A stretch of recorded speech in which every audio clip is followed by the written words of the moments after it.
आज हजारों हजारों लोग प्रभु यीशु के पास चंगाई पाने के लिए, धन दौलत पाने के लिए, नौकरी पाने के लिए, घर पाने के लिए, जीवन में शांति के लिए और भी हजारों हजारों प्रार्थनाएं मांग लेकर प्रभु यीशु के पास जाते हैं। लेकिन ऐसे एक महान पागल आदमी एक था 18वीं सदी के, जो इन सब को त्यागने के लिए तैयार हो गया था प्रभु यीशु के लिए। जी हां, उसका चित्र ही आप स्क्रीन में देख रहे हैं। उस महान पागल का नाम था देवसहायम। आज हम उस महान व्यक्ति के, उस महान पागल के जीवन के बारे में हम जानेंगे। देवसहायम ने न केवल अपने क्रिस्तीय विश्वास के अनुसार जीवन बिताया, बल्कि ब्राह्मण लोगों के धर्माचरण की आलोचना भी की। कई बार उन्होंने ब्राह्मणों के साथ वाद विवाद भी किया, क्योंकि ये जो नया विश्वास इन्होंने पाया, ये केवल कुछ जानकारी नहीं थी, बल्कि एक व्यक्तिगत अनुभव, प्रभु यीशु का अनुभव इनके जीवन को पूर्ण रूप से बदल के रख दिया था। इसलिए ब्राह्मणों ने, उनके अधिकारियों ने क्रोध होकर देवसहायम को एक संकरे कमरे में कैद करके रख दिया, छोटे से एक कमरे में बंद करके रखे, और बाद में राजा इन्हें मृत्यु दंड सुनाए। हम बाद में देखेंगे वास्तव में ये राजा के लिए कितने विशेष व्यक्ति थे। इन्होंने अपने देश के लिए क्या किया। देवसहायम ने बड़ा आनंद महसूस किया कि क्रिस्त के नाम पर मरने के लिए वे योग्य पाए गए। मैं दोहराना चाहता हूं, देवसहायम ने बड़ा आनंद का महसूस किया, क्योंकि वे प्रभु यीशु के नाम पर, प्रभु यीशु के लिए मरने के लिए योग्य पाए गए। लेकिन उनके वध के पहले किसी भविष्यवक्ता ने राजा को बताया कि नीलम को, उनका नाम, पहले का नाम वही था, नीलम को मारने पर उन्हें बड़ी विपत्ति भुगतनी पड़ेगी। इसलिए राजा डर गया, इसलिए अपना आज्ञा रद्द किया। और इस जानकारी को सुनकर कि अभी उन्हें मरना नहीं पड़ेगा या उन्हें राजा नहीं मारेगा, ये सुनकर देवसहायम को बहुत ज्यादा दुख हुआ। क्यों? क्योंकि अभी वे शहीद नहीं हो सकते। आइए हम उनके विपत्ति के जो 3 साल थे, असली में वे 7 साल ही क्रिस्तीय जीवन बिताए, उसमें 3 साल कैद में रहे। उसमें उनको कुछ विशेष दंड दिए जाते थे। सबसे पहला, भैंस के ऊपर उनको बिठाकर, उनके गले में चप्पल का माला पहनाकर, उनके चेहरे में अलग अलग रंग के बिंदु सब लगाकर गांवों में उन्हें घुमाया जाता था, ताकि बड़े जाति के कोई भी व्यक्ति क्रिस्तीय ना बने, ईसाई ना बने। हम बाद में जानेंगे कि ये कितने महान व्यक्ति थे उस समाज के लिए, उस राज्य के लिए। इसलिए उन्हें देखकर लोग डर जाते थे, क्योंकि इतने बड़े व्यक्ति को इतना ज्यादा दंड, इतना ज्यादा दुख, इतना ज्यादा अपमान मिल रहा था। लेकिन इस अपमान में संत देवसहायम आनंद का महसूस किए, क्योंकि वे उस राजा के लिए ये दुख सह रहे थे जो इनके लिए, देवसहायम के लिए अपने आप को बलि चढ़ाई। दूसरा दुख ये था, उन्हें एक बंद कमरे में, गुफा में बंद कर दिया गया था और वहां सांप डाल दिए गए थे, जहरीले सांप। लेकिन सांप संत देवसहायम को कुछ नहीं किए, क्योंकि वे पूर्ण रूप से प्रभु यीशु के लिए जी रहे थे, प्रभु यीशु की उपस्थिति में जी रहे थे। तीसरा जो दंड उन्हें दिया गया था, ऐसे ही कमरे में बंद करके बिच्छू सब डाल दिए गए थे, लेकिन उससे भी उन्हें कुछ हानि नहीं हुआ। जैसे दानियल के बारे में हम पुराने विधान में सुनते हैं, उन्हें कुछ नहीं किया। और जो चौथा जो दुख उन्हें दिया गया था वो खतरनाक था। उसी बंद कमरे में वे चारों तरफ मटका रखे और उस मटके में चूना और उसमें पानी डाले। पानी डालने से वो क्या हो जाता है, उबलता है वो, और उसके अंदर मिर्ची पाउडर भी डाल दिए। इस कारण जो धुआं निकलता है, आप कल्पना नहीं कर सकते हैं कि उससे कितना भयानक दर्द एक व्यक्ति को महसूस होना पड़ता है। और संत देवसहायम उस भयानक दर्द को भी स्वीकार किए। असली में उनके साथ ये सब इसलिए किया जा रहा था ताकि वे इस विश्वास को त्याग कर अपने पुराने जीवन में वापस चले जाएं। लेकिन संत देवसहायम पीछे नहीं हटे, उनको सताने वाले थक गए। इसके बाद उन लोग क्या किया आपको पता है? उनको ले गए एक पहाड़ के ऊपर, तलवार से उनके शरीर को चीर दिया गया था, काट दिया गया था, जगह जगह पर, जगह जगह पर। कितना भयानक दर्द देता है ना। छोटा सा चाकू काट दिया तो हम कितना चिल्लाते हैं। उन्हें जगह जगह पर काट दिया गया था तलवार से। इतना ही नहीं, उसमें मिर्ची पाउडर भर दिया गया था उन घावों में, पूरा सब तरफ पूरा जल रहा था। कम से कम उस समय बोले मुझे छोड़ दो, मुझे छोड़ दो। मैं वापस आ जाऊंगा।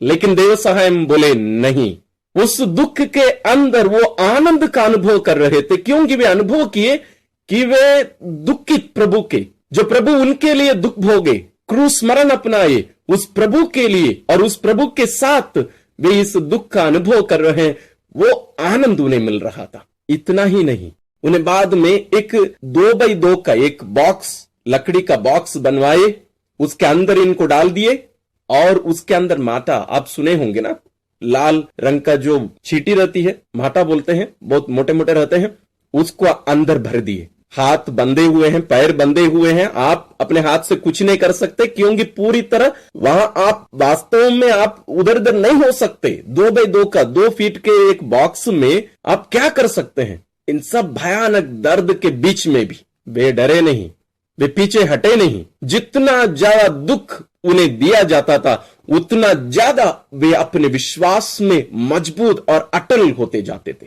और इन सब के बीच में वे ईश्वर की स्तुति किया करते थे। और एक दिन जैसे उन्हें ऐसे एक रास्ते में ले जाया जा रहा था, एक पहाड़ी इलाका में, वहां जाते जाते जाते उनको बहुत ज्यादा प्यास लगी। वे सिपाहियों से पानी की मांग किए, लेकिन उन लोग पानी देने से इनकार कर दिए। और वहां पहाड़ में ही एक जगह पर पानी जो इकट्ठा रहता है, बहुत गंदा पानी रहता है, उसको पीने के लिए बोले। संदेव सहायम को बहुत ज्यादा प्यास लग रही थी, वो दुखित होकर चिल्ला रहे थे, और क्या किए वे?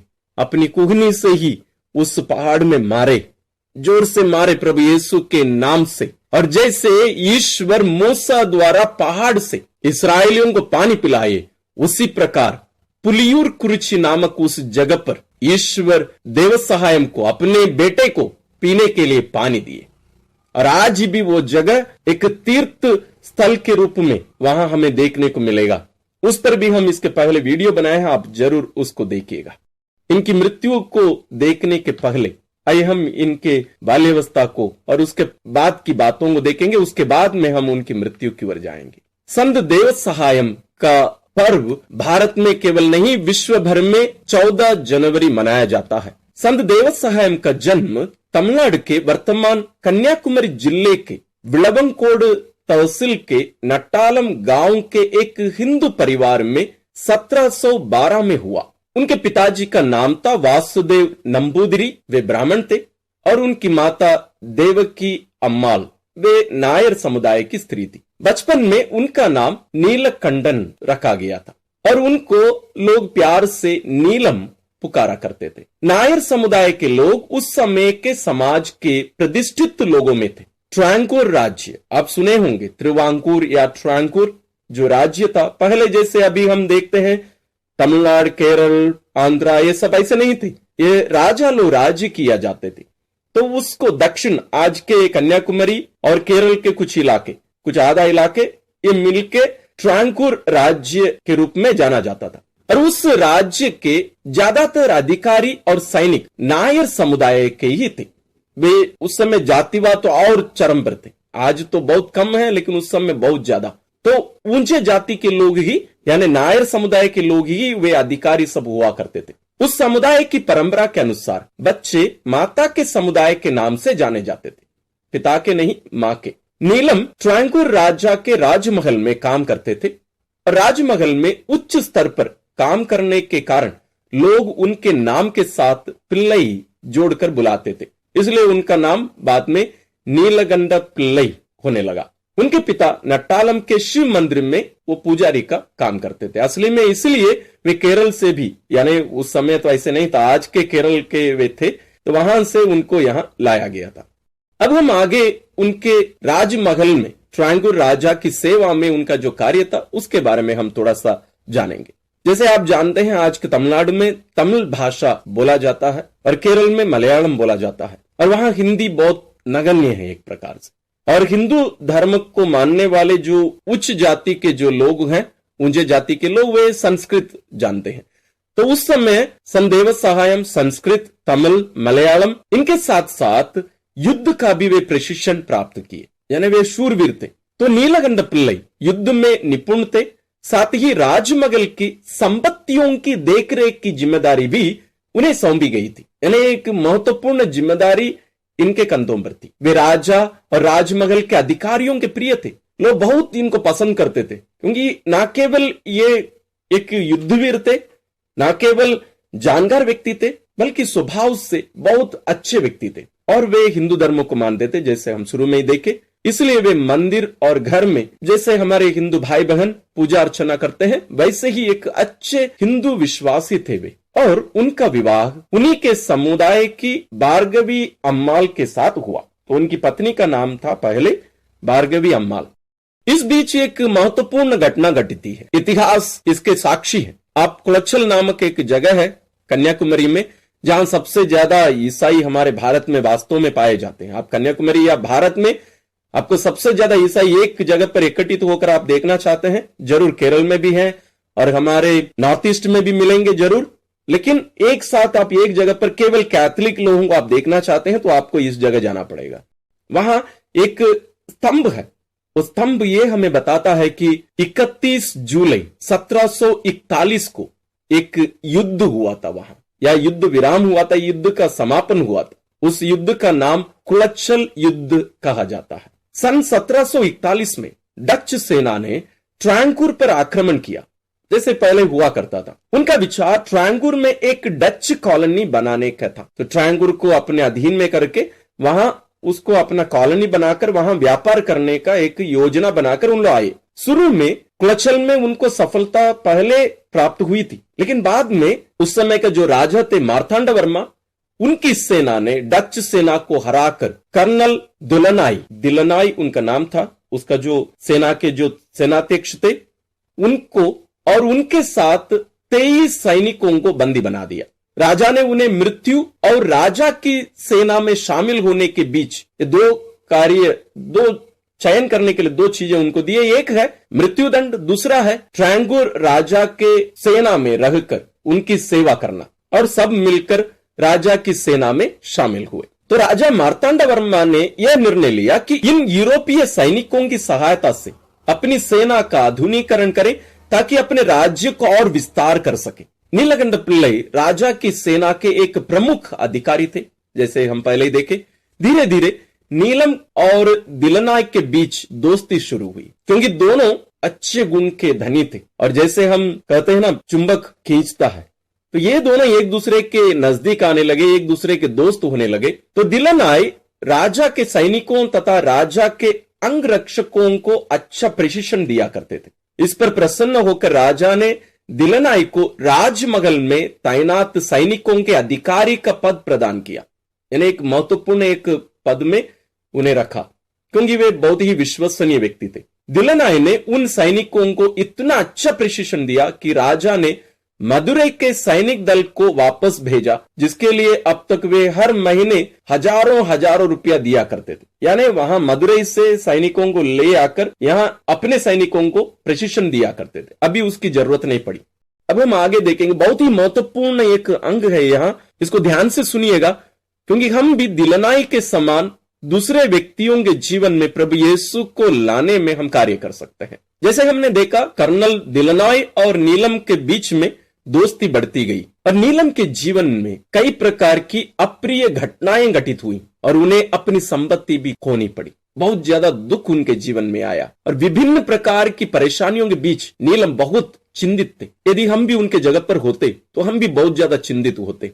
उन्होंने अपने दोस्त दिलनाई को अपनी परेशानी के बारे में बताया। नीलम ने बताया कि हर प्रकार की पूजा करने के बाद भी उनको बहुत सी परेशानियों का सामना करना पड़ रहा है, कहीं से भी कोई राहत नहीं मिल रही है। तो दिलनाई का क्रिस्तीय विश्वास बहुत ही गहरा था। वे एक कैथोलिक थे, दृढ़ विश्वास में रहने वाले, जीने वाले एक व्यक्ति थे। और सब कुछ ध्यान से सुनने के बाद, नीलम की बातों को सुनने के बाद, दिलनाई नीलम को पवित्र बाइबल के पुराने विधान के अय्यूब या योग की ग्रंथ की घटनाओं के बारे में उन्हें विस्तार रूप से बताने लगे। देखिए कैसे दिलनाई नीलम के जीवन में प्रभु यीशु को लेकर आ रहे हैं। वे सीधा सीधा प्रभु यीशु को उनके ऊपर थोप नहीं रहे थे, बल्कि नीलम के हृदय को, उनके मन को ईश्वर की ओर आकर्षित कर रहे थे। वे उनके सामने अय्यूब के ग्रंथ को खोलकर रखे, उनके जीवन को बताए। और नीलम, जैसे हम जानते हैं, वे बहुत ध्यान से सीखने वाले एक शिष्य थे। वे सब कुछ ध्यान से सुने और नीलम योग के, अय्यूब के जीवन पर मनन किया करते थे और योग का जो व्यक्तित्व था वे नीलम के ऊपर बहुत ज्यादा प्रभाव डाला। और अब क्या हुआ, नीलम घर गए, दूसरे दिन आए, हर दिन वे धीरे धीरे क्रिस्तीय विश्वास के बारे में वे चर्चा करने लगे। और कुछ महीनों साल बीतने के बाद नीलम अपने दोस्त दिलेनाई से कहे, दिलेनाई मुझे क्रिस्तीय विश्वास में बढ़ना है, मुझे प्रभु यीशु का होना है, मुझे बपतिस्मा ग्रहण करना है। और आपको मैं बताऊं, ट्रायंगल राज्य में बड़े जाति के लोगों को क्रिस्तीय बनना वो कानून के विरुद्ध था, अपराध था। इसलिए दिलेनाई नीलम को समझाने की कोशिश की, उससे कहे नीलम ऐसे मत करो, भविष्य में तुम्हें इसके लिए अपने जीवन को भी कुर्बान करना पड़ सकता है। लेकिन नीलम पीछे नहीं हटे, वे कहे प्रभु यीशु के लिए मैं अपने आप को बलि चढ़ाने के लिए भी तैयार हूं। इसलिए दिलेनाई एक चिट्ठी देकर नीलम को वडक्कनकुलम नामक एक मिशन में, वहां जो फादर थे यीशु समाजी फादर जोवानी बपतिस्ता, उनके पास ये भेज दिए। क्योंकि ये जो वडक्कनकुलम है ये ट्रायंगल राज्य के बाहर का था, वो दूसरे राज्य का था, तो वहां ये सब अपराध नहीं था, तो इसलिए वे उनको वहां भेज दिए। और आपको मैं एक बात बताऊं, नीलकंठम को पक्का मालूम था किसी ना किसी दिन लोगों को पता चलेगा कि वे क्रिस्तीय विश्वास को अपना लिए हैं और उनको मृत्यु दंड भी मिल सकती है।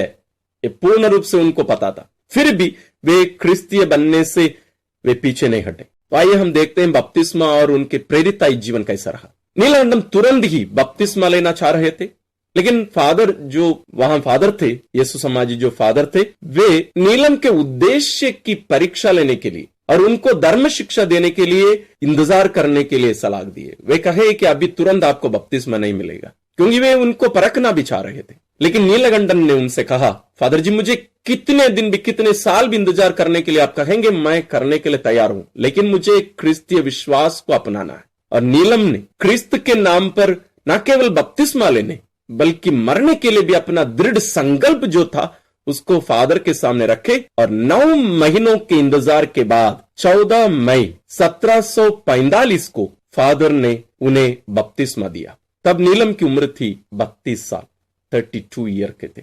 बपतिस्मा के समय नीलम को देव सहायम नाम दिया गया। देव सहायम अंग्रेजी में लाजरुस, उसका तमिल अनुवाद है देव सहायम, मतलब ईश्वर का कृपा पात्र, देव ईश्वर सहायम, ईश्वर की सहायता, वही उनका नाम देव सहायम। बपतिस्मा के बाद उन्होंने अपनी पत्नी को भी क्रिस्तीय धर्म शिक्षा देकर क्रिस्तीय बनने के लिए प्रेरित किए। पहले वे तो इनकार की भार्गवी अम्माल, बाद में संत देव सहायम के जीवन से प्रेरित होकर उनमें जो परिवर्तन आया और उनके जीवन में जो प्रभाव प्रभु यीशु डाले, उन सबको देखकर ये भी क्रिस्तीय विश्वास को अपनाई और उनको भी वहां वडक्कनकुलम में ही उनको भी बपतिस्मा दिया गया और उनको ज्ञानप्पू नाम दिया गया, जो वास्तव में तेरेसा नाम का अनुवाद है, तमिल अनुवाद है ज्ञानप्पू। और इसके बाद में ही हम जैसे उनके ऊपर अत्याचार के बाद में हमने सुना, इसका सबसे मुख्य कारण था लोग धीरे धीरे जानने लगे कि ये क्रिस्तीय विश्वास को अपना लिए, क्योंकि क्रिस्तीय होने की जो सच्चाई है उसको हम छुपा कर रख नहीं सकते, ये एक रहस्य बनकर रह नहीं सकता, क्योंकि आपके जीवन शैली लोगों पर प्रकट करेगी कि वास्तव में आप प्रभु यीशु के हैं। इसलिए उनके जो दोस्त लोग थे उनको पता चल गया है कि ये क्रिस्ती विश्वास को अपना लिए। लोग इनको समझाने की कोशिश किए, ये माने नहीं, और जब इनके विरोधियों को ये पता चला वे राजा के पास इसकी जानकारी देते हैं और तब राजा इनको मृत्यु दंड देने की बात करते हैं, जिसको हम शुरू में ही देखे। आइए हम उनके दुख भोग के आगे की बातों को देखते हैं। हम वहां देखे कैसे वे पुलियूर कुरुक्षी में पानी प्राप्त किए थे। उसके बाद उनको ले जाया गया था पेरुवले नामक एक जगह पर, क्योंकि उनको एक जगह पर बंद करके नहीं रखे थे, उनको घुमाते रहे। और जब वे पेरुवले में एक जगह पर नीम पेड़ में बांध कर रख दिए गए थे, नीम पेड़ जो सूख गया था वास्तव में, वो 7 महीनों तक वहां रहे और कुछ दिनों में ही वो सूखा हुआ पेड़ पुनः जीवित हो गया। उस जगह पर आज भी एक चर्च है और उस जगह पर हमें यह भी जानकारी मिलती है कि वहां पवित्र तृत्व के तीनों व्यक्ति बालक यीशु, मां मरियम और संत यूसुफ, ये तीनों उनको दर्शन भी दिए थे। साथ ही एक बहुत ही महत्वपूर्ण एक घटना, एक चमत्कार वहां घटित हुई, वो यह है कि एक सैनिक जो निस्संतान थे, जब वे देखे संत देव सहायम को ये कि इतने अच्छे व्यक्ति हैं, इतने पवित्र व्यक्ति हैं, क्योंकि एक सूखा हुआ पेड़ उनके बांधे जाने के कारण अब जीवित हो गया। सैनिक लोग सब बोले उनसे, आप भाग जाइए। वे कहे, नहीं, मैं प्रभु यीशु के लिए दुख सहना उचित मानता हूं और उसके लिए मैं गर्व महसूस करता हूं। और वो जो निस्संदान सैनिक था, वे चुपके से संत देव सहायम के पास आकर उनके लिए प्रार्थना करने के लिए निवेदन किया, और उनकी प्रार्थना के द्वारा, संत देव सहायम की प्रार्थना द्वारा उस व्यक्ति को संदान प्राप्त हुई थी। ये इतिहास है। इतना ही नहीं, समय समय पर जहां जहां वे जाया करते थे, वहां वहां लोग इकट्ठे होते थे। जरूर बड़े जाति के लोग नहीं आते थे, क्योंकि मना था, वे मारे जा सकते थे। तो पहले से जो ख्रिस्तीय थे या नीचे जाति के लोग थे, वे आकर उनसे मिलते थे, उनसे शिक्षा प्राप्त करते थे और विश्वास में दृढ़ रहने के लिए सीख उनसे प्राप्त करते थे। आइए हम आगे देखेंगे उनकी मृत्यु के बारे में। वहां से संत देव सहायम को मारने के लिए लेके जाते हैं। वो चुपके से सैनिकों को जानकारी दी जाती है कि अभी देव सहायम को रखना नहीं है, उनको मारना ही चाहिए। इसलिए वे उस समय के ट्रांकुर के या त्रिवांकुर का जो राज्य था, उसके अगले राज्य जो पांड्य का राज्य था, उस राज्य में ले जाकर आरलवाई मोड़ी नामक जो जगह है जहां उनकी मृत्यु हुई थी, आज भी आप जाकर देख सकते हैं। उस जगह पर एक पहाड़ पर उनको जैसे जानवरों को उठा के लेके जाते हैं, वैसे उनको लेके गए, जैसे आप यहाँ चित्र में देख सकते हैं। 14 जनवरी 1752 की उस रात को उनको मार दिए जाने की जानकारी संत देव सहायम को भी वे दिए। जस्ट मारने के पहले ही तो संत देव सहायम उनसे अनुरोध किए कि वे उन्हें प्रार्थना करने का अवसर दे, मौका दे। तो संत देव सहायम वहां घुटने टेक कर, अपने घुटनों में रहकर मां मरियम की सहायता मांगते हुए अपनी आत्मा को प्रभु यीशु के हाथों में अर्पित करके प्रार्थना किए। आज भी जहां वे घुटने टेकर आखिरी बार प्रार्थना किए थे उनकी मृत्यु के पहले, असली में जहां उनको मारा गया था और जहां वे प्रार्थना किए घुटने टेके, वे दो अलग अलग जगह है। उसका भी चित्र फोटो आप यहां देख सकते हैं। जहां वे घुटने टेकर प्रार्थना किए वो वास्तव में गड्ढा हो गया, उनके घुटने के जो चिन्ह जो है आज भी वहां देखा जा सकता है। जरूर वे पहले वो गड्ढे बहुत छोटे रहे, लेकिन लोग तेल डालकर उसमें प्रार्थना करते करते करते इतने सालों से ये चलता आया है, इसलिए इतना बड़ा हो गया। उसके बाद उनको मारने के लिए थोड़े ऊपर एक पहाड़ी पर लेके गए थे। वहां पर उनके ऊपर 5 गोलियां चलाई गई और वे प्रभु यीशु और मां मरियम को नाम को लेते हुए 40 साल की उम्र में मृत्यु को आलिंगन किया, गले लगाया, और उनका लाश नीचे गिरता है। उस जगह में अभी वर्तमान में उनकी मूर्ति भी बनाकर रखी हुई है, जैसे मानो अब वे वहां उनका मृत शरीर पड़ा हुआ है, उस प्रकार का, जैसे आप यहां देख भी सकते हैं। लेकिन बाद में जब कुछ दिनों के बाद ख्रिस्ती विश्वासियों को इसकी जानकारी मिली, तो वे आकर उनके लाश को, वास्तव में वहां कुछ हड्डियां ही बची हुई थी क्योंकि वो जंगल था, जानवर सब खा दिए। वे उन हड्डियों को बड़े आदर सम्मान के साथ कोटार धर्म प्रांत के जो महागिरजाघर है, वहां उस वेदी के सामने वे दफना दिए गए थे। आज भी जैसे आज यहां आप देख सकते हैं, वैसे ही वहां कब्र है। बपतिस्मा ग्रहण करने के बाद उन्होंने 7 साल का क्रिस्तीय जीवन जिया। जैसे मैंने कहा, उसमें 3 साल वे जंजीरों में ही बंधे हुए थे। जैसे आप उनका नाम जब भी कहीं भी सोच करेंगे आपको वैसे ही मिलेगा, जैसे आप यहाँ देख रहे हैं। वे जीवित रहते ही एक पवित्र जीवन जिए और लोग भी उनकी प्रार्थनाओं के द्वारा, उनकी मध्यस्थ प्रार्थना के द्वारा ईश्वर से कृपाएं प्राप्त किए, इसलिए वे लोगों के द्वारा संत माने जाते थे। उनकी शहादत के बाद न केवल उनकी कब्र पर बल्कि उनके जीवन से संबंधित सभी जगहों पर विश्वासियों की भीड़ लगी। 2 दिसंबर 2012 को कोटार धर्म प्रांत के नागरकोइल में देव सहायम पिल्लई को धन्य घोषित किया गया था और 15 मई 2022 को संत पिता फ्रांसिस ने उन्हें संत घोषित किए। इस महान व्यक्ति के जीवन से हम बहुत सारी बातों को हम सीख सकते हैं, सीखना भी चाहिए। ये केवल एक चुनौती नहीं है, बल्कि आने वाले दिनों में जब हम संघर्षों से गुजरेंगे, विश्वास के लिए आप और मैं सताए जाएंगे, तैयार रहिएगा। तब ये संत हमारे लिए एक ज्योति बनकर चमकेंगे। हमें ईश्वर की ओर आगे बढ़ने के लिए, मृत्यु को आगे बढ़ने के लिए, दुख उठाने के लिए, प्रभु के लिए मरने के लिए हमें ये प्रेरित करेंगे, हमारी सहायता ये करते रहेंगे। तो इनका जीवन केवल सुनने के लिए, सीखने के लिए नहीं, बल्कि इनके पथ चिन्हों पर चलने के लिए आज ईश्वर हमें आमंत्रित करते हैं। तो मैं विश्वास करता हूं संत देव सहायम का ये जो जीवनी आज हम मनन किए, सीखे, सुने, ये हमें हमारे दैनिक जीवन को विशेष रूप से प्रभु यीशु के लिए जीने और मरने के लिए हमें प्रेरित करेगा।